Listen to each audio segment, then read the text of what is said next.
Javier নিচের ঘুম সম্পূর্ণ ছড়িয়ে উঠে দাঁড়ায়, আড়মোড়া দিয়ে আলসেমি দূর করে। তারপর ওয়াশরুমে যেতে যেতে বলে, আজ থেকে রোজ ডাক দিবে। এতদিন শুরু করিনি বলে শুরু করব না এমন তো নয়। স্ত্রী হিসেবে দায়িত্ব তোমার এটা। কথাটা বলে ওয়াশরুমের দরজা লাগিয়ে দেয়। হানিয়া চুপ করে তার কথাগুলো শুনে তারপর নিচে চলে যায় তার প্রত্যাহিক কাজগুলো করতে। হানিয়ার ভার্সিটির ক্লাস সপ্তাহে 4 দিন, একদিন পর পর ক্লাস করে। কাল ক্লাস ছিল, আজ নেই, তাই হানিয়া আজ বাসায় আছে। জাভিয়ান চলে গেছে তার অফিসে। ব্রেকফাস্ট শেষ করে অনেকটা সময় ফ্রি থাকে হানিয়া। দুপুরের রান্না আরো পরে শুরু করবে। কি করবে ভেবে না পেয়ে হানিয়া গার্ডেনে চলে যায় অবসর সময় কাটাতে। গার্ডেনে বেশ অনেক ধরনের ফুলের গাছ আছে, সেগুলো ঘুরে ফিরে দেখছে। হাঁটতে হাঁটতে আজও সে বাড়ির পেছনে চলে যায়। হানিয়া আশেপাশে তাকিয়ে তাকিয়ে হাঁটছিল। হুট করে একজন মাঝবয়সী মহিলা তার সামনে এসে পড়ে। হানিয়া তাকে দেখে বেশ চমকে যায়, সেই সাথে ভয়ও পায়। মহিলাটি নিচেও হানিয়াকে দেখে চমকে প্লাস ভয় পেয়ে গেছে। হানিয়া নিচের বুকে থুথু দিয়ে মহিলাটিকে উদ্দেশ্য করে বলে, আপনি কে? আর এখানে হুট করে কোথা থেকে আসলেন? আসলে মানে হানিয়া এবার কিছুটা গম্ভীর হয়ে বলে, আপনি কি বাই এনি চান্স চুরি করতে আমাদের বাড়িতে এসেছেন? কিন্তু বাসার ভেতরে ঢুকলেন কিভাবে? দারোয়ান চাচা কই ছিল? আই, সত্যি করে বলেন, না হলে এক্ষুনি পুলিশকে কল করব। মহিলাটি হানিয়ার এতগুলো হুমকি ধামকি শুনে ভয় পেয়ে যায়। মহিলাটি তাড়াহুড়ো করে বলে, না না, আমি চোর নই। আমি আসলে আমার সাহেবের বাচ্চার বলটা নিতে তোমাদের বাড়িতে ঢুকেছিলাম। আমি তোমাদের পাশের বাসায় নতুন কাজে এসেছি। সেই বাড়ির মালিকের বাবুর বলটা খেলতে খেলতে ব্যালকনি দিয়ে ছুঁড়ে মারলে তোমাদের বাসার বাগানে এসে পড়ে। ওটা নিতে এসেছিলাম। মহিলাটি তার লম্বা বক্তব্য শেষ করে তারপর থামে। হানিয়া এবার নিজেকে একটু স্বাভাবিক করে বলে, দুঃখিত, আমি বুঝতে পারিনি। কিন্তু একটা প্রশ্ন, আপনি বাসার ভেতরে ঢুকলেন কিভাবে? মহিলাটি আমতা আমতা করে বলে, আসলে এই দিকে আরেকটা গেট আছে, ওটায় কোনো তালা লাগানো ছিল না, এখান দিয়ে এসেছি। ও, পেয়েছেন বলটা? না, খুঁজতেই তো পারলাম না। আমি কি সাহায্য করব? না না, আমি খুঁজে নিব, আপনাকে কষ্ট করা লাগবে না। হানিয়া এর কিছু বলবে তখনই বাসার ভেতর থেকে রসি বেগমের ডাক শুনতে পায়। তাকে ডাকছে, তাই সে আর কথা না বাড়িয়ে মহিলাটির দিকে বিদায় নিয়ে ভেতরে চলে যায়। ইনজেকশনটা আবার কবে আসবে? এই সপ্তাহের মধ্যে চলে আসবে। আচ্ছা, আর রিপোর্টগুলো আমাকে দিও তো। আমি নতুন একজন ডাক্তারের খবর পেয়েছি, তাকে রিপোর্টগুলো দেখাবো। অজ্ঞাত ব্যক্তিটি জাভিয়ানের এই কথা শুনে ঘাবড়ে যায়, কিন্তু তা জাভিয়ানের সামনে প্রকাশ করে না। যদি জাভিয়ানের এক বিন্দু পরিমাণ সন্দেহ হয়, তাহলে সে ওই সন্দেহকে পুঁজি করে এর গোড়া পর্যন্ত যাবে। তখন সে ধরা পড়ে যাবে। এই সব ভেবেই লোকটি জাভিয়ানকে বলে, তুমি দাঁড়াও, আমি রিপোর্টগুলো নিয়ে আসি। লোকটা একটা রুমের ভেতরে চলে যায়। মিনিট দুয়েক পর হাতে কিছু হসপিটালের কাজ নিয়ে এসে জাভিয়ানকে দেয়। জাভিয়ান অজ্ঞাত লোকটির সাথে টুকটাক কথা বলে চলে আসে। বাসায় আসার পর হানিয়া জাভিয়ানের জন্য 1 গ্লাস পানি নিয়ে রুমে আসে। জাভিয়ান হাতে গ্লাসটা ধরিয়ে দিয়ে সে জাভিয়ানের পেছনে গিয়ে দাঁড়ায়। তারপর নিচেই খুলে দিতে থাকে জাভিয়ানের পরিহিত ব্লেজার, হাত ঘড়ি। বাহিরের কাপড়গুলো বিন ব্যাগে রেখে জাভিয়ানের বাসায় পরার কাপড়গুলো এনে তার হাতে দেয়। জাভিয়ান এতক্ষণ চুপ করে হানিয়ার কাজগুলো দেখছিল। কেন জানি মনটা তার খুশিতে ভরে যায়।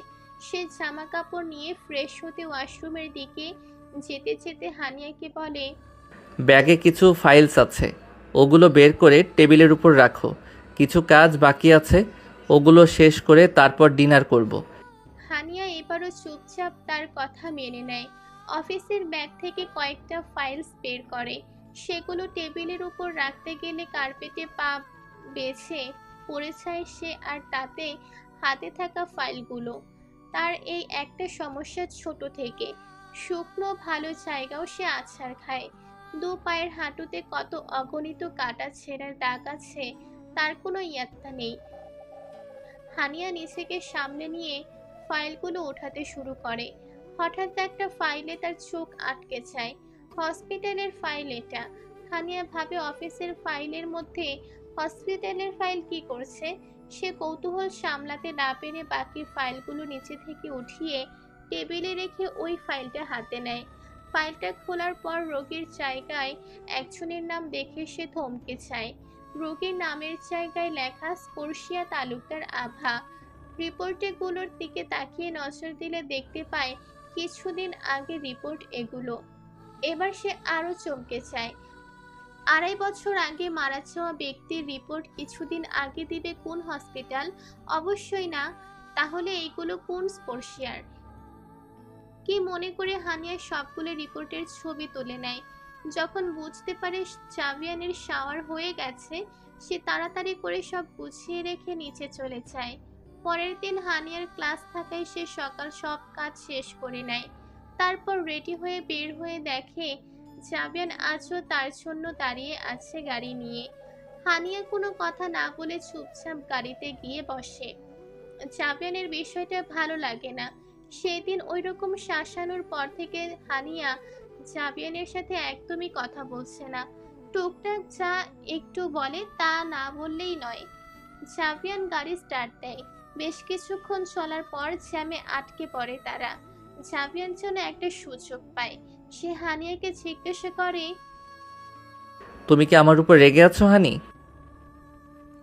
হানিয়া তখন ফোন চালাচ্ছিল। সে তার দৃষ্টি ফোনে রেখে জাভিয়ানের কথায় জবাব দেয়, আপাত দৃষ্টিতে আপনার আমার সম্পর্কটা রাগ অভিমান খুনসুটির হলেও আপনি আর আমি তো জানি আমাদের মধ্যে এমন কোনো সম্পর্ক নেই যার জেরে আমি আপনার ওপর রাগ অভিমান করব। আশা করি বুঝতে পেরেছেন। কথাটা বলে হানিয়া চুপ হয়ে যায়। হানিয়ার কথা শুনে জাভিয়ানের বুঝতে একটুও সমস্যা হয় না। হানিয়া তার ওই দিনের ব্যবহারে কষ্ট পেয়েছে। সেও বা কি করবে? ওটা হানিয়া পড়ে ফেললে তো অনেক কিছু জেনে যেত, বুঝে যেত তাকে বিয়ে করার আসল কারণ। তাই তো সেদিন ওই দিন অমন ব্যবহার করেছিল। গাড়িতে তাদের কোনো কথা হয় না। হানিয়ার কলেজের সামনে গাড়ি এসে থামলে হানিয়া বিনা বাক্যে বেয়ে চুপচাপ চলে যেতে নেয়। কিন্তু জাভিয়ান তাকে থামিয়ে দিয়ে বলে, আমি আজ নিতে আসবো তোমায়। হানিয়া তার কথা শুনে ভ্রু কুঁচকে তাকায়। আচ্ছা, আর কিছু? না। আমি আসি তাহলে। যাও। আল্লাহ হাফেজ। আল্লাহ হাফেজ। বিদায় নিয়ে হানিয়া গাড়ি থেকে নেমে পড়ে। জাভিয়ান তখনও তার দিকে গাড়িতে বসে তার ছাওয়া দেখছে। কলেজের গেটে প্রবেশের সময় হঠাৎই করে হানিয়ার দেখা হয়ে যায় তারই ডিপার্টমেন্টের সবচেয়ে ইয়াং ব্রিলিয়েন্ট একজন স্যারের সাথে, আদিয়াত মাহবুব। লোকটার যেমন ব্যবহার তেমনই জ্ঞান, এক কথায় পারফেক্ট একজন মানুষ। হানিয়ার ডিপার্টমেন্ট সহ অন্যান্য ডিপার্টমেন্টের মেয়েরাও আদিয়াত বলতে পাগল প্রায়। তাদের কলেজের সবচেয়ে সুন্দর ইয়াং অবিবাহিত টিচারদের মধ্যে সে সবার প্রথমে এগিয়ে আছে। 2 বছর হবে হানিয়াদের কলেজে যোগ দিয়েছে। হানিয়া স্যারকে দেখে স্বভাবতই সালাম দেয়। আদিয়া তো হাসি মুখে তার সালামের জবাব নেয়। তারপর তারা দুজন কথা বলতে বলতে কলেজের ভেতরে ঢুকে যায়। আর তাদের দুজনকে দূর থেকে শকুনের দৃষ্টিতে প্রত্যক্ষ করছিল জাভিয়ান। এমন একজন ইয়াং টিচারকে হানিয়ার সাথে কথা বলতে দেখে তার কলিজা চলে কয়লা হয়ে যাওয়ার জোগাড়। আদিয়াতের গেট আপ দেখে জাভিয়ান বুঝতে পেরে যায় হানিয়া যার সাথে কথা বলছিল সে তাদের কোনো শিক্ষক। সে গাড়ি স্টার্ট দিতে দিতেই ভাবে, শিক্ষক হবে পেট মোটা ভুঁড়িওয়ালা, মোটা মোটা গোঁফ থাকবে আর খবিশের মতো কথা বলবে। এত সুন্দর টিচার থাকলে মেয়েরা তো তার পড়া বাদ দিয়ে তার দিকে তাকিয়ে থাকবে, তার প্রেমে হাবুডুবু খাবে। না, জাভিয়ান বউকে নজরে নজরে রাখতে হবে। এমনিতেই বউয়ের উপর যা টর্চার করিস, দেখা গেল তোর টর্চারে অতিষ্ঠ হয়ে বউ তোকে ডিভোর্স দিয়ে এই সুন্দর টিচারের গলায় ঝুলে পড়ল। না, আর হাত পা চালাবো না। আরো বহু কথা আওড়াতে আওড়াতে জাভিয়ান তার অফিসের উদ্দেশ্যে রওনা হয়। হানিয়ার কলেজে একটা মাত্র বেস্ট ফ্রেন্ড আছে যার সাথে সে সব কথাই শেয়ার করে। ইনায়া মেয়েটির নাম। সে হানিয়ার এতটাই ক্লোজ যে হানিয়া তার বিয়ের পর থেকে হওয়া সব ঘটনা তার সাথে শেয়ার করেছে। আজও একটা বিষয় নিয়ে কথা বলার জন্য তারা কলেজের মাঠে বসেছে। ইনায়া বাদামের খোসা ছাড়িয়ে হানিয়ার হাতে দিয়ে বলতে থাকে, কি বলবি বল, আর এটা খা। তুই জানিস না বাদামে আমার অ্যালার্জি, তাও মামার জন্য বাদাম খাওয়াচ্ছিস? সরি জানো, ভুলে চলে হয়ে গেছে। এটা বাদ দিয়ে বল কি বলবি। তোকে আমার ননদ স্পর্শ আপুর কথা বলেছিলাম না, মনে আছে? কার থেকে ধোকা পেয়ে নাকি সুইসাইড করেছে মনে আছে, কিন্তু ওনাকে নিয়ে আবার কি বলবি?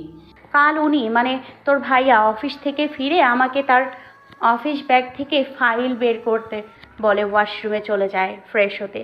তো আমি ফাইলগুলো বের করলে সেগুলোর সাথে একটা হসপিটালের ফাইলও বের হয়ে আসে। কি বলছিস? অফিসের ফাইলের সাথে হসপিটালের ফাইল আসবে কিভাবে? হয়তো তোদের বাড়ির কারো। আরে না রে সেমরি, আমিও তোর মতো এমন অবাক হয়েছিলাম। পরে কৌতূহল নিয়ে ফাইলটা খুললে রোগীর নামের জায়গায় কার নাম দেখতে পাই জানোস? ইনায়া অনেক আগ্রহ নিয়ে জিজ্ঞাসা করে, কার নাম? স্পর্শিয়া তালুকদার আভা, মানে আমার ননদের নাম। কি? ইনায়া হানিয়ার কথাটা শুনে অবাক হয়ে একটু বেশি জোরে চিৎকার করে ওঠে। তার এমন কাছে আশেপাশের কয়েকজন তাদের দুজনের দিকে বিরক্তি নিয়ে তাকায়। হানিয়া তাড়াতাড়ি করে ইনায়ার মুখ চেপে ধরে তাকে থামায়। আস্তে বল গাধা। সরি, তোর কথাটা শুনে একটু বেশি ঝটকা খেয়ে গিয়েছিলাম। আমিও তোর মতো এমন একটা ঝাটকা খেয়েছিলাম। কিন্তু 2.5 বছর আগে মৃত মানুষের মেডিকেল ফাইল দিয়ে ভাইয়ার কি কাজ? আমিও এটাই ভেবেছিলাম। পরে ফাইলটায় তারিখ চেক করে দেখি যে সেখানে রিসেন্ট কয়েকদিন আগের ডেট দেয়া। হানিয়া এই কথায় ইনায়া বেশি অবাক হয়ে যায়। হানিয়া তাকে বলে, দেখ, আমি রিপোর্টগুলোর ছবিও তুলে রেখেছি। ছবিগুলো ইনায়াকে দেখিয়ে বলে হানিয়া। ইনায়া রিপোর্টগুলো চোখ বুলিয়ে দেখে আসলে ডেটে 10-12 দিন আগের ডেট দেওয়া। সে হানিয়াকে বলে, আমি তো কিছু বুঝতে পারছি না রে ভাই। ভাইয়াকে এই বিষয়ে কিছু জিজ্ঞেস করিসনি? তাকে জিজ্ঞেস করলে আজ আর আমার তোর সামনে বসে থাকা লাগতো না, মেরে বৃন্দাবন পাঠিয়ে দিত। হানিয়ার কথা শুনে ইনায়া ভীষণ খারাপ লাগে। জালিম একটা স্বামী এমন কিউট একটা মেয়ের ভাগ্যে কেমনে ছুটলো। হানিয়া তাকে আবারও বলে, শোন, তোকে একটা কাজ করতে হবে। বল কি কাজ? তোর চেনা পরিচিত একজন নিউরোলজিস্ট থাকলে আমায় তার ঠিকানা দিস তো। আমি কাল একটু রিপোর্টটা নিয়ে ঘাটাঘাটি করেছিলাম, সেটা থেকে বুঝতে পারলাম এখানে কিছু ব্রেইনের টেস্ট ও তার রিপোর্ট দেওয়া আছে। আচ্ছা, আমি তোকে জানাচ্ছি এ বিষয়ে। ইনায়ের মা একজন ডাক্তার, তাই হানিয়া ইনায়াকে এই কাজটা দেয়। তারা কথা বলছিল, তখনই হানিয়ার ফোন বেজে ওঠে। হানিয়া ফোনটা হাতে নিয়ে দেখে জাবিয়ান ফোন দিয়েছে। সে রিসিভ করে সালাম বিনিময়ের পর জাবিয়ান তাকে বলে, আমি কলেজের বাইরে দাঁড়িয়ে আছি, তাড়াতাড়ি আসো। কথাটা বলে কল কেটে দেয়। হানিয়াও ইনায়ের কাছে থেকে বিদায় নিয়ে গাড়ির উদ্দেশ্যে হাঁটা দেয়। কিন্তু পথে এমন কিছু ঘটে যায় যার কারণে হানিয়া আর জাবিয়ানের কাছে পৌঁছাতে পারে না। জাবিয়ান হানিয়ার কলেজের গেটটি থেকে কিছুটা দূরে গাড়ি নিয়ে ওয়েট করছে। গাড়িতে বসে এসে সহজে হানিয়ার আশা দেখতে পারবে। হানিয়াকে ফোন দেওয়ার 15 মিনিট হয়ে যাওয়ার পরও যখন হানিয়া আসে না, তখনই জাবিয়ানের ফুরফুরে মেজাজ খারাপ হতে থাকে। আজ সে প্ল্যান করেছিল হানিয়াকে নিয়ে একটু ঘুরবে। বিয়ের পর হানিয়াকে নিয়ে একবারই বাহিরে বের হয়েছিল, তাও তারই বাবার বাড়ি যাওয়ার জন্য। কথাটা ভেবে আজ ঘোরাঘুরি প্ল্যান করা, সেই সাথে হানিয়ার মোডটাও ঠিক করার জন্য করেছে এমন প্ল্যান। কিন্তু যার জন্য জাবিয়ানের প্ল্যান করা সে কই? জাবিয়ান হানিয়ার জন্য আর অপেক্ষা না করে নিচে গাড়ি থেকে বের হয়ে রওনা হয় হানিয়ার কলেজের উদ্দেশ্যে। গেট দিয়ে প্রবেশের পর কিছুটা দূরে একটা জটলা দেখতে পায় জাবিয়ান। কি মনে করে সেই ভিড়ের কাছে একটু গিয়ে উকি দিলে দেখতে পায় হানিয়া নিচে পা ধরে বসে আছে, তার ডান হাত দিয়ে রক্ত পড়ছে। জাবিয়ানের বুকটা মোচড় দেয় এমন দৃশ্য দেখে। সে ভিড় ঠেলে হানিয়ার কাছে এসে তার সামনে হাঁটু গেড়ে বসে অস্থির কণ্ঠে বলতে থাকে, হানি, কি হয়েছে তোমার? এত ব্যথা পেলে কিভাবে? বলো কিভাবে ব্যথা পেলে, ইডিয়েট। বেশ জোরে ধমক দিয়ে শেষের কথাটা জিজ্ঞেস করে সাবিয়ান। হানিয়া সহ আশেপাশের কয়েকজন কেঁপে ওঠে তার ধমকে। হানিয়া কিছু বলার আগেই ভিড়ের মধ্যে একজন বলে, কথাটা শুনে সাবিয়ানের চান্দি জ্বলে ওঠে। একমাত্র অপ্রিয় বউ তার, তাকে মারবে, কাটবে, বকবে, যা করবে সে করবে। অন্য কেউ এই অপ্রিয় বউকে বিন্দু পরিমাণ কষ্ট দিলেও তার মাথা ঠিক থাকে না। না চাইতেও বুকের বাম পাশের হৃৎপিণ্ড নামক যন্ত্রটা জ্বলে ছারখার হয়ে যায়। সে চিৎকার করে বলে, কোন কুত্তার বাচ্চার সাহস আমার বউকে ফেলে দিয়েছে? ওদের আমি ছাড়বো না। জেলের ভাত না খাইয়ে আমি জাভিয়ান তালুকদার শান্ত হব না। কথাটা বলতে বলতে সাবিয়ান ফোন বের করে পুলিশ কমিশনারকে লাগায়। হ্যালো কমিশনার সাহেব, ইমিডিয়েট আপনার ফোর্স। সাবিয়ান কথাটা শেষ করতে পারে না, তার আগে হানিয়া তার কান থেকে ফোনটা নিয়ে কেটে দেয়। জাবিয়ানকে শান্ত করতে করতে বলে, আপনি শান্ত হন। তারা হয়তো ভুলে করে ফেলেছে। ঝামেলা করে কী লাভ বলুন? বাসায় চলুন। জাবিয়ান রেগে হানিয়াকে কিছু বলতেই চাচ্ছিল, তখন ভিড় থেকে আরেকজন বলে, ভাইয়া এখন ঝামেলা না করে আপুকে ডাক্তারের কাছে নিয়ে যাই, তাদের পরেও শান্তি দেওয়া যাবে। কিন্তু আপুর এখন ট্রিটমেন্ট দরকার। আপুর হাত থেকে এখনো রক্ত পড়ছে, দেরি করা ঠিক হবে না। কথাগুলো শুনে জাবিয়ানের টনক নড়ে। হানিয়ার হাতের দিকে তাকিয়ে দেখে রক্তে হানিয়ার হাতটা ভেসে যাচ্ছে। আসলে হানিয়ার হাত পায়ের ত্বক একটু বেশি পাতলা, বাচ্চাদের ত্বকের মতো। ছোট থেকেই তার এই অবস্থা।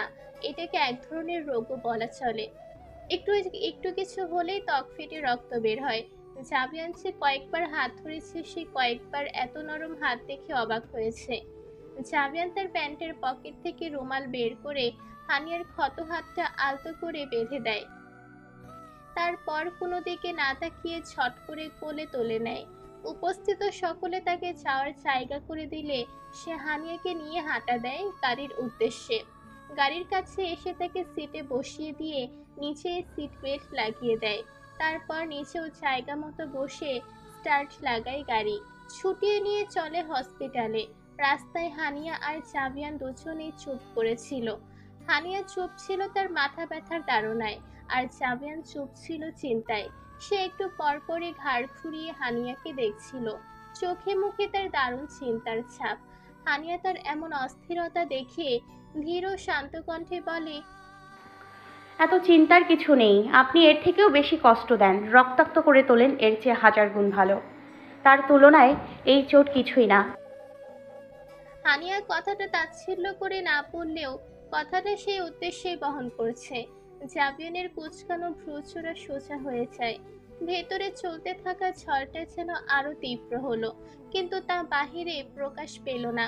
তাদের মধ্যে আর কোনো কথা হয় না। দেখতে দেখতে তারা নিকটবর্তী হসপিটালে এসে পড়ে।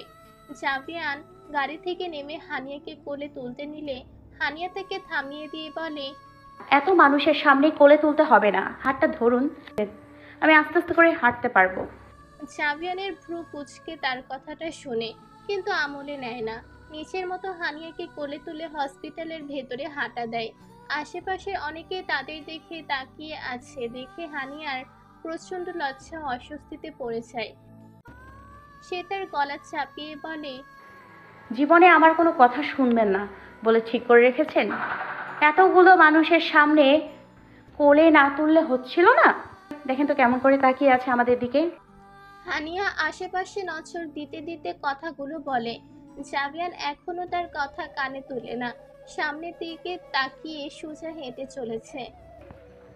নামিয়ে দেন না প্লিজ, আমার ভীষণ লজ্জা করছে। আর একটা কথা বলবে হানি, তাহলে কোল থেকে ঠাস করে ফেলে পায়ের সাথে এবার কোমরটাও ভেঙে রাখবো। পরে সারা জীবন আমার কোলে করেই তোমাকে ঘুরে বেড়াতে হবে। যদি সারা জীবন কোলে চড়ে না ঘুরতে চাও তাহলে চুপ করে থাকো। জাবিয়ান চিবিয়ে চিবিয়ে কথাগুলো বলে হানিয়াকে। হানিয়া তার কথা শুনে ভয় পেয়ে যায়। এই পাগল লোকের উপর কোনো ভরসা নেই। দেখা গেল মেসেজ বেশি খারাপ হলে তাই করতে পারে। এদিকে তার লজ্জাও করছে। তাই হাত বাড়িয়ে বাম হাত দিয়ে জাবিয়ানের গলা ছড়িয়ে ধরে তার কাঁধে মুখ গুজে দেয়। জাবিয়ান তার হাতের বাঁধন আরেকটু শক্ত করে হানিয়াকে নিচের সাথে আরেকটু চেপে ধরে। ডাক্তারের কেবিনে আসার পর আরেক কাণ্ড শুরু হয়। ডাক্তার হানিয়ার হাত ড্রেসিং করছে, কাটা জায়গায় বালু গিয়েছে, একটু ভালো করে ক্লিন না করলে পরে ইনফেকশন হতে পারে। ডাক্তার সিজার দিয়ে খুঁচিয়ে খুঁচিয়ে ভালো করে জায়গাটা ক্লিন করছে। স্বাভাবিক ব্যথা একটু লাগবেই, সেই ব্যথায় হানিয়া একটু কোকিয়ে উঠলে জাবিয়ানের মাথা খারাপ হয়ে যাচ্ছে।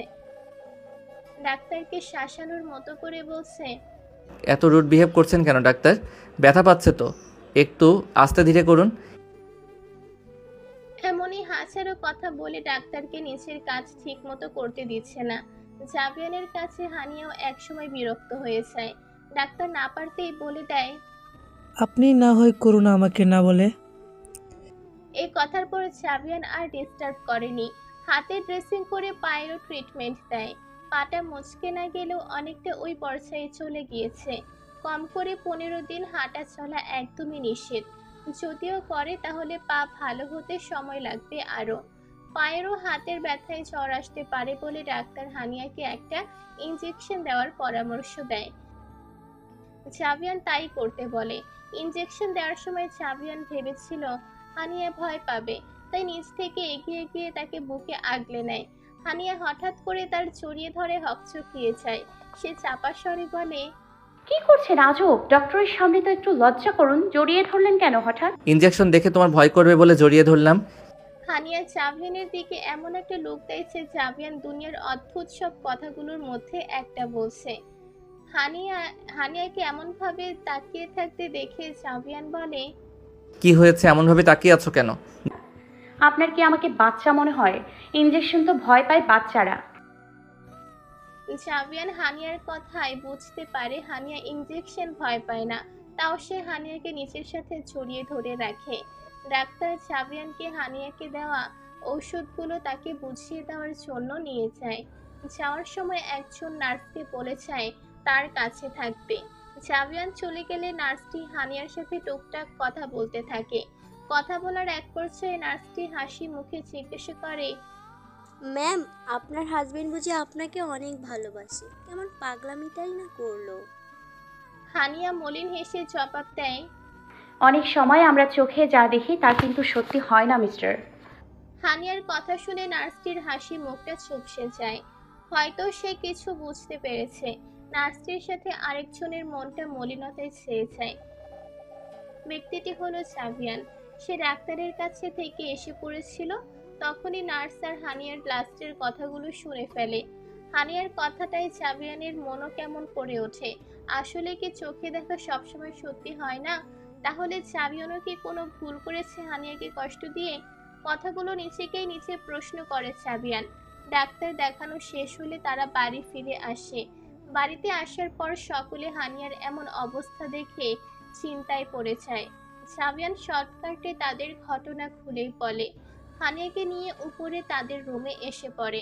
শাইলা বেগম অলরেডি চিৎকার চেঁচামেচি শুরু করে দিয়েছে। বলেছিলাম আর পড়ালেখা করার দরকার নেই। না, তার বৌমা তো পড়ালেখা করে বিদ্যাসাগর হবে না?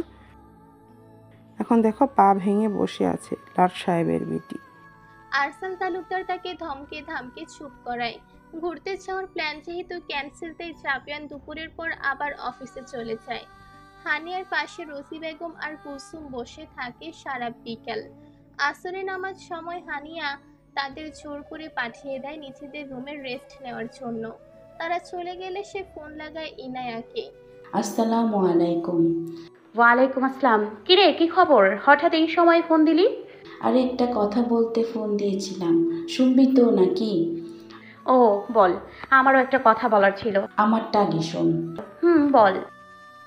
হানিয়া তারপর আজকে কলেজে ঘটে যাওয়া অ্যাক্সিডেন্টের কথা বলে ইনায়াকে। ইনায়া কথাটা শুনে ভীষণ টেনশনে পড়ে যায়। সে হানিয়াকে বলে, এখন কি অবস্থা তোর? আলহামদুলিল্লাহ, এখন বেটার ফিল করছি। তুই বল, কি জানি বলবি? ও, তুই নিউরোলজিস্টের খোঁজ নিতে বলেছিলি না? একজনের খোঁজ পেয়েছি। আমার আম্মুর স্টুডেন্ট ছিল সে, এখন একজন নামকরা নিউরোলজিস্ট। ডাক্তার এহসান কবির তার নাম। বিশ্বস্ত হবে সে, তার কাছে আমরা যেতে পারি। গ্রেট, কিন্তু আমার পা? বেশ মন খারাপ নিয়ে কথাটা বলে হানিয়া। ইনায়া তাকে মন খারাপ দেখে বলে, আরে দোস্ত, মন খারাপ করিস না, আরেকটা কথা তো বলেই নি। কি? ডাক্তার এহসান 1 সপ্তাহের জন্য আউট অফ কান্ট্রি আছে, তাই তোর মন খারাপ করা লাগবে না। সে দেশে আসতে আসতে আমার মনে হয় তোর পা ইনশাল্লাহ ঠিক হয়ে যাবে। কথাটা শুনে হানিয়ার মনটা খুশি হয়ে যায়। আল্লাহ আজ তার প্রতি একটু বেশি সদয় হয়েছে মনে হচ্ছে। সে খুশি মনে ইনায়ের সাথে আরো কয়েকটা কথা বলে ফোন রেখে দেয়। শরীরটা ভালো লাগছিল না বিধে বেডের পেছনের হার্ডবোর্ডে হেলান দিয়ে চোখ বন্ধ করে শুয়ে থাকে। মনে মনে ঠিক করে নেয় আজ রাতে রসি বেগমের কাছে থাকবেন। কথাগুলো ভাবতে ভাবতে হানিয়া ঘুমিয়ে পড়ে। রাতের খাবার হানিয়াকে রসি বেগম রুমে এসে খাইয়ে দেয়। সাবিয়ান তার ডিনার শেষ করে এসে দেখে হানিয়াকে রসি বেগম ঔষধ খাইয়ে দিচ্ছেন। ঔষধ খাওয়ানো শেষ হলে রসি বেগম চলে যাওয়ার জন্য পা বাড়ায়। তখনই হানিয়া তাকে পেছন থেকে ডেকে বলে, মনি, প্লেটটা রেখে এসে আমাকে নিয়ে যাও, আজ রাতে আমি তোমার সাথে ঘুমাবো। তার এমন কথা শুনে জাবিয়ান আর রসি বেগম উভয়ের কপালে ভাঁজ পড়ে। জাবিয়ান তাকে ধমকে জিজ্ঞাসা করে, নিজের রুম থাকতে অন্য রুমে কি তোমার এত? কাল আপনার অফিস আছে, রাতে আমার জন্য সমস্যা হতে পারে, তাই মনির সাথে থাকবো আজ। রসি বেগম তার কথায় একমত হয়ে বলে, ঠিক বলেছিস হানিয়া। আচ্ছা, আমি আসছি তোকে নিতে।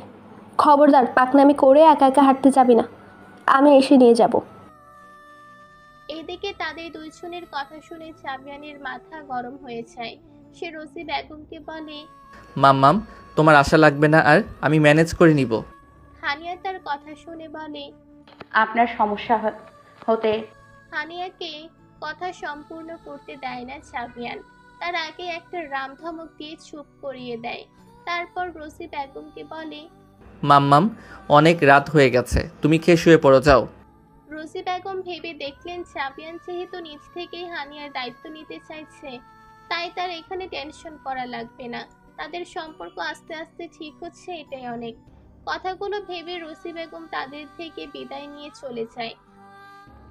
হানিয়া মুখ ফুলিয়ে বসে থাকে। জাবিয়ান তার মুখ ফুলানো ইগনোর করে ওয়াশরুমে চলে যায়। ওয়াশরুম থেকে বের হয়ে যা দেখে তাতে তার শান্ত মেজাজটা সেকেন্ডের মাঝে অশান্ত হয়ে যায়। হানিয়া বেড থেকে নেমে একা হাঁটার চেষ্টা করছে। এতে তার পায়ে চাপ পড়ে ব্যথা পেলেও সে ব্যথাটাকে অগ্রাহ্য করে সোফার দিকে এগিয়ে যাচ্ছে। এক পর্যায়ে পায়ের ব্যথা তার সহ্য করতে না পেরে পড়ে যেতে নিলে জাবিয়ান দৌড়ে এসে তাকে নিচে পড়া থেকে বাঁচিয়ে নেয়। হানিয়া ভয়ে চোখ খিচে বন্ধ করে সামনে চাপায় তা ধরে বাঁচার চেষ্টা করে। কয়েক সেকেন্ড পরে সে বুঝতে পারে সে নিচে পড়েনি। তখন আস্তে আস্তে করে এক চোখ খুলে দেখে সত্যিই সে পড়েনি। সাহস করে দুই চোখ খুলে সামনে তাকানে দেখতে পায় সে জাবিয়ানের টি শার্ট কলার ধরে ঝুলে আছে, আর জাবিয়ান এক হাত দিয়ে তার কোমর, আরেক হাত দিয়ে তার ডান হাত আগলে ধরে আছে। জাবিয়ানের চোখের দিকে তাকালে দেখতে পাই সেখানে আজ কোনো ক্রোধ নেই, আছে এক প্রকার ঘোর, যে ঘোর অনায়াসে একজনকে প্রেমে পড়তে বাধ্য করবে। কয়েক মুহূর্তে এইভাবেই চলে যাওয়ার পর জাবিয়ান খেয়াল হয় হানিয়া কি করতে যাচ্ছিল। নিমেষে আগের রাতটা মাথা চড়া দিয়ে ওঠে। হানিয়াকে আস্তে করে সোজা করে দাঁড় করায়, তারপর কোলে তুলে বেডে বসিয়ে দেয়। হানিয়া তখনও ভরে ডুবে আছে। বেডে বসিয়ে দিয়ে জাবিয়ান হুট করে হানিয়ার চোয়াল চেপে শক্ত করে। হানিয়া হকচকিয়ে যায়, ঘুমিয়ে ওঠে ব্যথায়। জাবিয়ান তার চোয়াল চেপে ধরেই বলে, কই যাচ্ছিলি? পড়ে গিয়ে পাটা একেবারে ভেঙে ফেলার পায়তারা করছিস, সোফায় যাচ্ছিলি কেন? হানিয়া জোর খাটিয়ে নিচের মুখ ছাড়ায় জাবিয়ানের থেকে, তারপর তেড়াভাবে বলে, তো কোথায় ঘুমাবো আমি? মনির রুমেও তো যেতে দিলেন না। এখন কি আমি সারা রাত না ঘুমিয়ে দাঁড়িয়ে থাকবো? যদি এমন কিছু ভেবে থাকেন তাহলে আপনার জন্য এক বালতি সরি, কারণ আমার ভীষণই খারাপ লাগছে আর ঘুম পাচ্ছে। হানিয়ার কথা শুনে জাবিয়ান ভাবে আসলে তো হানিয়া কোথায় ঘুমাবে, সোফায় দিলে, আর চোখে তাকালে খেয়াল করে সোফা প্রয়োজনের চেয়ে একটু ছোট্ট। হানিয়া সোফায় সবসময় গুটিয়ে শুয়ে থাকলেও আজ তো আর তেমন গুটিয়ে শুতে পারবে না।